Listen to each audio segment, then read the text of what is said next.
تھا عورت کو، وہ ختم ہو جائے۔ اس لیے کہ عورت کا معاملہ کیا ہے، اگر زنا سے حمل رہ گیا تو اس کا ثبوت تو آ گیا، کوئی اور گواہ ہے یا نہیں ہے، یہ حمل کہاں سے لائی ہو تم؟ ٹھیک ہے، طے کیا کر دیا؟ پرچہ بھی درج نہیں ہو سکتا اس کا جب تک کہ 4 چشمدید گواہ جا کر کسی مجسٹریٹ کے سامنے گواہی نہ دیں کہ ہم نے اپنی آنکھوں سے دیکھا ہے، تب پرچہ درج ہوگا، تحقیق اس کے بعد ہوگی۔ یہ کہاں ہوگا؟ اس کا مطلب ہے وہ خوف ختم، جو خوف ہو سکتا تھا، جو عورت کو روکتا ہے۔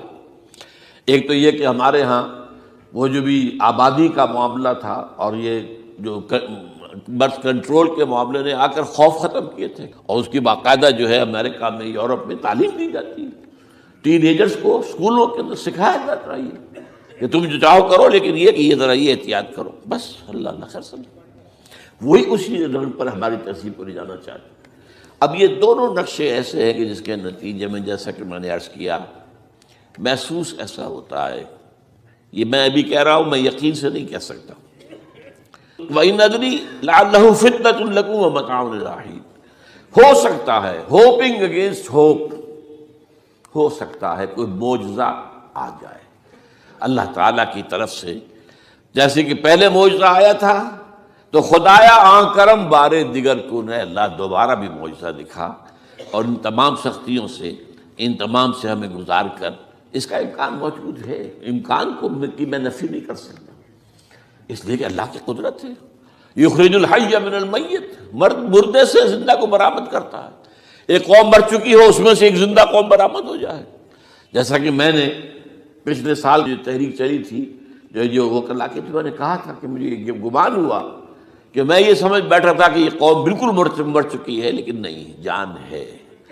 یہ میں اس سے پہلے یہ جملہ کہا کرتا تھا، it's no use whipping the dead horse, لیکن میں نے کہا نہیں، جان ہے اس میں۔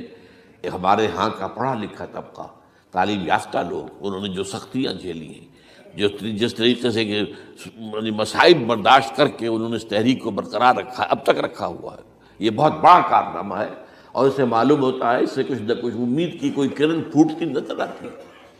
لیکن باقی جو لوگ کہتے ہیں کہ نہیں، بس یہ تو بنا ہے اللہ کے حکم سے اور قائم رہے گا، ان سے میں کہا کرتا ہوں کہ وہ اللہ کی سنت سے واقف نہیں ہے۔ اللہ کی سنت سزا کی بھی تو ہے نا۔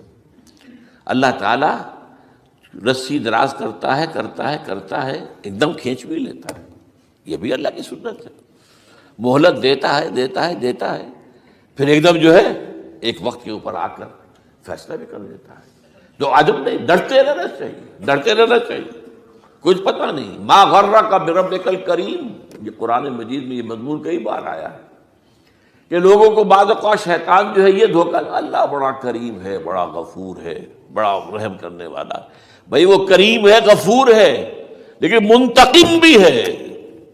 انا من المجرمین منتقمون، ہم ان مجرموں سے انتقام لے کر رہیں گے۔ وہ تو منتقم بھی تو ہے، وہ سزا بھی تو دیتا ہے۔ اس نے جہنم جو ہے یہ کوئی ڈیکوریشن پیس کے طور پر تو نہیں بنائی ہے، کس لیے بنائی ہے؟ وہ تو ہم نے فیصلہ کیا، لَأَمْلَأَنَّ جَهَنَّمَ مِنَ الْجِنَّةِ وَالنَّاسِ أَجْمَعِينَ، یہ میں نے طے کیا ہوا ہے۔ تو اللہ تعالیٰ جو ہے سزا بھی دیتا ہے، تو اللہ تعالیٰ ہمیں اسے بچائے۔ بہرحال ہو سکتا ہے کہ اس کے بعد بھی اللہ تعالیٰ ہمیں اور مہلت دے دے، اور اس مہلت کے لیے اس کرنے کا کام کیا ہے؟ کرنے کا کام یہ ہوگا دعا اور توبہ۔ پہلے توبہ کی جائے پھر دعا، ورنہ دعا قبول نہیں ہوتی۔ پہلا کام توبہ ہے۔ یا ایھا الذین آمنوا توبوا الی اللہ توبۃ نصوحا، اے اہل ایمان، اللہ کی جناب میں توبہ کرو، خالص توبہ۔ کیا مطلب ہے؟ اپنی زندگیوں میں سے شریعت کے خلاف، ویسے بھی اخلاقیات کے خلاف، جھوٹ، دغا، فریب، دھوکہ، غبن، سب کو ختم کرو۔ سود، بے پردگی، عریانی، فحاشی، ختم کرو۔ طے کر لو کوئی شخص شریعت کے خلاف اور اخلاقیات کے خلاف، صرف شریعت نہیں، ایک بنیادی انسانی اخلاقیات ہوتی ہیں، اس کے سارے تقاضے پورے کر دیں جو ہمارے یہاں ختم ہو چکے ہیں۔ میں نے جیسا کہ بارہا کہا ہے کہ اس وقت دنیا کی سب سے بڑی منافق ترین قوم جو ہے مسلمانان پاکستان ہے۔ جھوٹ اور وعدہ خلافی اور اس کے ساتھ جو ہے وہ غبن کا معاملہ جتنا ہمارے ہاں ہے آپ پوری دنیا میں آپ کو کہیں نہیں ملے. تو اس لیے پہلے توبہ کی جائے اور پھر دعا کی جائے. اسی لیے میں نے آپ کو حدیث سنائی ہے کہ اللہ کے فیصلے کو بھی کبھی کبھی دعا جو ہے لوٹا دیتی ہے، لیکن وہ دعا کب ہو؟ جب آپ نے اللہ کے ساتھ اپنا معاملہ صحیح کر لیا ہو. فرمایا حضور نے، جو میں نے ترمذی کی روایت آپ کو سنائی، لا يرد القضاء الا الدعاء. اللہ کا فیصلہ بھی کبھی کبھی اللہ تعالیٰ کسی فیصلے کو مؤخر کر دیتا ہے. حضرت یونس علیہ السلام کی قوم پر اللہ کا فیصلہ آ چکا تھا، عذاب کے آثار شروع ہو چکے تھے، پوری قوم نے توبہ کی، اللہ تعالیٰ نے عذاب کو جو ہے وہ وہاں سے ہٹا لیا ان کے سروں پر سے، اور ایک مدت تک کے لیے انہیں مہلت بخشی دے دی. تو اس کے لیے تو یہ ہے کہ توبہ کی جائے اور دعا کی جائے، اور اس میں یہ ہے کہ اس توبہ کا ایک حصہ لازماً یہ ہونا چاہیے کہ ہم طے کر لیں کہ اللہ اب مجھے اپنی بہترین توانائیاں، اپنی قوتیں، صلاحیتیں، وسائل خرچ کرنے ہیں اور تیرے دین کو قائم کرنے کے لیے. اس کے لیے کسی نہ کسی جماعت کے اندر جس کو بھی آدمی سمجھے کہ ہاں یہ بہترین جماعت ہے، یہ صحیح ترین جماعت ہے، یہ واقعی اسلام کو قائم کرنے کے لیے کام کر رہے ہیں اور واقعی اس طریقے سے کر رہے ہیں جس طریقے سے وہ ہو سکتا ہے. اگر آپ اس پر لیکن لازم سمجھیں لا اسلام الا بالجماعہ، کوئی اسلام نہیں ہے جماعت کے بغیر. یہ حضرت عمر رضی اللہ تعالیٰ عنہ قول ہے، اور حضور کی حدیثیں تو میں نے بارہا آپ کو سنائی ہے. انی آمرکم بخمس اللہ امرنی بہن بالجماعت والسمع والطاعت والہجرۃ والجہاد فی سبیل اللہ. میں تمہیں 5 باتوں کا حکم دے رہا ہوں، اور یہ 5 باتیں وہ ہیں جن کا اللہ نے مجھے حکم دیا ہے: جماعت، سمع و طاعت اور جہاد و ہجرت. یہ 5 باتیں. تو اس لیے توبہ کے اندر یہ لازمی جز ہونا چاہیے کہ اب ان صلاتی و نسکی و محیای و مماتی للہ رب العالمین، یہ فیصلہ کر لیجئے. اس کے بعد یہ ہے کہ اللہ تعالیٰ اس پر استقامت عطا فرمائے. اس کی بھی خود دعا کیجئے کہ اللہ اب تو نے مجھے یہ ہدایت دے دی ہے، تو اب لا تزغ قلوبنا بعد اذ ہدیتنا وہب لنا من لدنک رحمۃ انک انت الوہاب. ایک دوسری آخری بات میں آج صاحب سے کہہ رہا ہوں، ڈرتے ڈرتے، اگر خدا نہ خواستہ خاکم بدہن، اگر پاکستان کے لیے بھی اللہ تعالیٰ کی طرف سے آخری سزا کا فیصلہ ہو گیا ہو، جس کے چرچے ہیں، تیری بربادیوں کے مشورے ہیں آسمانوں پر. وہ آسمان اوپر کے آسمان اور ہیں، زمین کے آسمان بھی تو ہیں نا.